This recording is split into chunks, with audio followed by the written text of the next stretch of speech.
너무 예쁘다. 아도러블. 아, 너무 예뻐요. 정말 충격적인 현장입니다. 이걸 제가 눈으로 보고 있어요. 왜 이러냐면 이 차는 페라리 250 GTO이기 때문이죠. 이 세상에서 가장 비싼 자동차입니다. 가장 비싸면 얼마쯤 할까요? 200억? 좀 더 쓰시죠. 이 차의 가격은 1,400억입니다 1,000억이면은 강남 아파트 50개가 이 안에 들어있어요.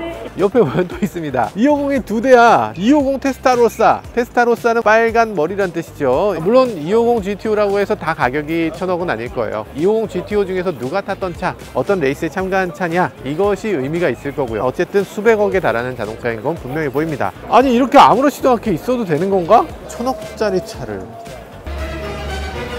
이렇게, 만질 뻔했어. 보다가 잘못해서 우산 같은 거 떨어뜨리면은 노예가 되는 건가? 비가 오기 시작해서 뚜껑을 덮었어요. 조금 아쉽긴 합니다. 엔진이 이렇게 밖으로 오픈돼 있어요. V12 엔진인데 옛날 차들은 이래요. 레이스카로 가면은 흡기 매니폴드라고 하잖아요. 여러 개의 서로 다른 실린더에 각각의 매니폴드를 이용해서 각각으로 분산시켜주는 걸 매니폴드라고 하는데, 그런 매니폴드가 없고 이때 당시 레이스카는 그걸 그냥 잘라서 오픈해 버리는 거예요. 엔진 실린더로 그냥 들어가는 거지. 레이스의 성능을 높이기 위해서는 필요하지만 일상적으로 사용할 때는 그냥 오픈해 놓기는 조금 어려운 거죠. 원래는 아마 이게 아니었을 것 같아요. 추후에 붙인 게 아닌가 싶어요. 그냥 열려 있었을 것 같아요. 엄청난 자동차인데 거기다가 뭐를 자꾸 붙인다는 게 실제로 타고 다닌다는 거 아니에요? 현실에서 타고 다니니까 유럽 자동차 마니아들은 자동차를 모디파이 하는 걸 극도로 꺼립니다. 오리지널에 가장 가깝게 만드는 걸 굉장히 추구해요. 근데 미국의 자동차 마니아들은 그걸 업그레이드 하는 걸 굉장히 좋아해요. 약간 이렇게 개조를 좀 해서 좀 더 평소에 일상적으로 타고 다니기 좋게 이렇게 개조해 놓은 걸로 보여지고요. 소유자가 지금 미국 사람이기 때문에 그런 것 같아요. 근데 이때 당시 250 GTO가 도대체 왜 그렇게 비싸냐? 불과 40대밖에 만들어지지 않았다고 합니다. 그러니까 가격이 치솟을 수밖에 없겠죠. 정말 많은 사람들이 갖고 싶어 하니까. 그러다 보니까 그때 당시 자동차들은 상당히 많은 부분에서 차이점이 있습니다. 250 GTO 같은 경우는 차마다 조금씩 모양이 다 다르고요. 그리고 이때 당시 페라리는 손으로 일일이 다 만들기 때문에 차주마다 요구사항이 조금씩 달랐을 거예요. 그래서 아마 여기 있는 250 GTO도 이런 식으로, 그리고 여기 있는 250 테스타로사도 이런 식으로 약간 모디파이 된 걸 볼 수 있어요. 특히 250 같은 경우는 모임이 굉장히 많습니다. 행사가 있으면 줄이어서 쫙 달리는 모습을 많이 볼 수가 있죠. 서로의 친목을 도모하고 서로 이 자동차로 하나가 되는 그런 모습을 보여주는 그런 대표적인 자동차라고 할 수 있어요. 자동차라는 게 단순한 자동차가 아니라 역사를 함께하고 동료애를 함께하는 수단으로서도 사용될 수 있다는 거죠. 우리나라에도 이런 문화가 있으면 참 좋을 것 같은데요, 말이죠. 자, 다음으로 넘어가죠. 완전 쌍용 칼리스타 아닙니까?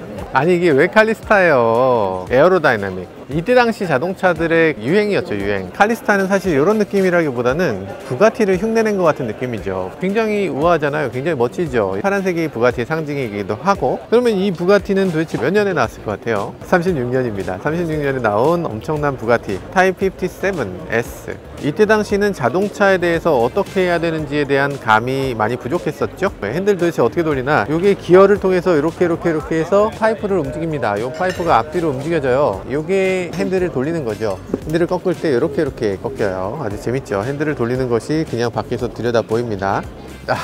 세상에. 제가 정말 좋아하는 자동차가 바로 이 미우라입니다.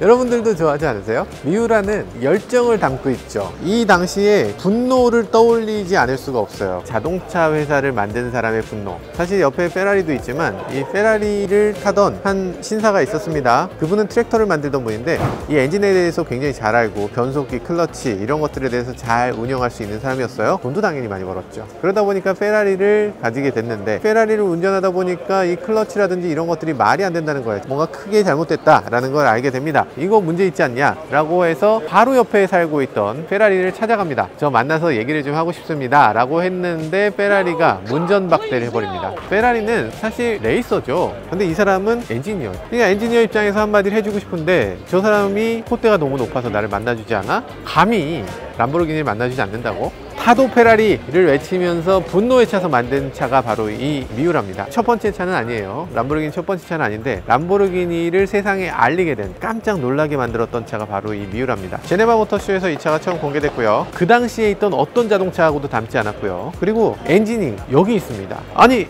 엔진을 차체 한 가운데 넣을 수가 있었어? 그 당시에 가장 무거운 부품이 엔진이었고 엔진의 무게 때문에 차가 앞이 무거워지는 걸 피할 길이 없었습니다. 그래서 엔진을 한 가운데 넣고 차체의 앞부분을 가볍게, 그리고 승객석도 가운데, 이 엔진과 승객을 다 가운데 넣고 나니까 차의 무게중심이 가운데 잡히는 거죠. 핸들링 특성이 엄청나게 좋아졌습니다. 이게 가능하다는 사실 자체를 상상 못했는데 그 자동차를 이렇게 만들어낸 겁니다. 세계 최초로 미드십 스포츠카라고 할 수 있습니다. 그래서 그 전까지 있었던 어떤 자동차도 이런 라인을 갖고 있지 않았고요. 그래서 이 미드십은 람보르기니의 어떤 상징처럼 됩니다. 명맥이 한참 동안 끊겼었지만 다시 람보르기니를 부활시킨 후에도 미드십을 계속 고집했던 브랜드가 되는 그런 표시라고 할 수 있죠. 그때 당시 페라리는 이 미드 엔진이 말이 안 된다고 했어요. 라고 했는데 시간이 지나고 나서 페라리가 미드 엔진을 만들고서 그 람보르기니가 그 천하의 페라리가 이제는 우리를 따라하는구나 라고 하면서 정말 기뻐했다고 하는데요. 이 차는 지금 그냥 미우라가 아니고 미우라 SV 슈퍼 벨로체네요. 이 당시의 자동차 중에 가장 빠른 자동차라고 할 수 있죠. 세계에서 가장 빠른 자동차의 기록을 세웁니다. 시속 280km를 돌파하기 때문이죠. 1970년대인데. 그래서 여기 보면 베르토네라는 배지가 있죠. 아시겠지만 어저께 저희가 인터뷰하기도 했던 주지아로 디자이너가 총괄로 있었던 디자인 까로체리하기도 하죠. 그러니까 이 베르토네에서 디자인을 했기 때문에 이렇게 아름답다 이런 얘기도 하는데요. 그런데 주지아로가 디자인한 차냐? 그건 아니고요. 주지아로가 이탈 디자인을 만들고 나서 베르토네가 디자인한 차입니다. 그때 당시 베르토네는 간디니라고 하는, 주지아로하고 나이도 비슷하고 서로 정말 생애 라이벌이라고 할 수 있는 간디니였는데, 그 간디니는 미우라를 디자인하면서 세계적인 스타의 반열에 올라가게 되죠. 그래서 간디니가 BMW의 자동차들을 디자인을 하게 됩니다. 이런 것들을 봤을 때 역사의 한 현장을 볼 수 있는 그런 자동차다, 그런 생각이 들기도 하네요.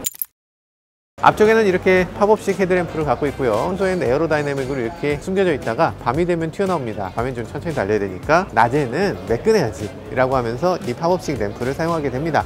수동 기어에 저렇게 크롬을 더하는 거, 저것도 아주 멋진, 람보르기니 이후에도 계속 이어가는 그런 디자인 요소라고 할 수 있죠. 물론 페라리도 비슷한 걸 갖고 있습니다. 자, 그리고 아주 재미있는 부분이 있어요. 이런 날개, 에어 인테이크, 람보르기니 쿤타치라든지 이 이후에 들어가는 자동차들도 이런 식으로 에어댐을 갖고 있죠. 여기에 엔진이 뒤쪽에 있으니까 공기를 빨아들여야 돼서 이런 공기의 구멍을 갖고 있는데, 구멍이 그냥 단순하게 있으면 아마 멋이 없었을 수도 있어요. 근데 그게 이런 식으로 날개를 이렇게 루버처럼 갖고 있는 거, 이거 아주 멋지고요. 그리고 여기 보면 크롬으로 되어 있는 마지막 부분, 날개면서 동시에 도어 핸들이에요. 그래서 문을 이렇게 누르면서 잡아당기는 형태, 그래서 이걸 이용해서 문을 열도록 하는데 굉장히 스마트한 그런 요소라고 할 수 있죠. 이 당시 자동차들은 루버를 많이 갖고 있습니다. 이 차만 갖고 있는 게 아니고 저기는 M1도 갖고 있죠. 저 페라리도 갖고 있습니다. 루버를 갖고 있는 이유가 있어요. 지금도 사실은 루버가 필요합니다. 친환경에 대해서 얘기하면서 루버를 놓고 얘기할 수가 없어요. 이 건물들 보세요. 건물에 다 루버가 있죠. 집에 깜깜하게 할 거면 안에 커튼 있으면 되잖아요 라고 생각하실 텐데, 커튼은 햇빛이 들어오고 나서 집안에서 차단하는 거잖아. 결국에는 그 열이 커튼을 뜨겁게 하고 나면 그 커튼이 집안을 결국 뜨겁게 합니다. 그렇기 때문에 유리창의 밖에 햇빛을 막아주는 장치가 필요한 거예요. 거기서 이제 공기순환이 되면서 그 자체가 식기도 하고 안으로 열이 들어오지 않게 하는 거죠. 이 지중해성 기온이 있는 이 유럽에는 꼭 필요한 그런 요소라고 할 수 있는데, 안 그러면 너무 뜨거우니까. 그래서 자동차에도 그런 것들이 필요하다고 본 겁니다. 그 당시는 에어컨이 제대로 없으니까 뒷유리가 큰데 열이 들어오면 그 차가 엄청나게 뜨거워지잖아요. 뒷부분에 루버를 통해서 왜 뜨거워지지 않도록 하는 그런 요소들을 그때 자동차 많이 사용했습니다. 물론 이 차는 뒤에 엔진이 있기 때문에 그 엔진열을 식혀줘야 되고 공기가 순환되면서 이게 뜨거워지지 않도록 하는 그런 요인으로도 이 뒤쪽에 루버를 갖고 있게 됩니다. 어쨌든 미우라 지금도 가장 아름다운 자동차로 많이 일컬어지고 있고요. 요즘 들어서 젊은 사람들이 거액을 들여서 미우라를 구입하는 경우도 많이 있는데, 그러면서 이 차를 관리를 못하는 사람들이 도로에 나가서 방방방 밟다가 불이 나서 차가 한 대씩 없어지는 모습을 우리가 자꾸 봐요. 너무 가슴이 아픕니다. 미우라 잘 관리해서 정말 역사에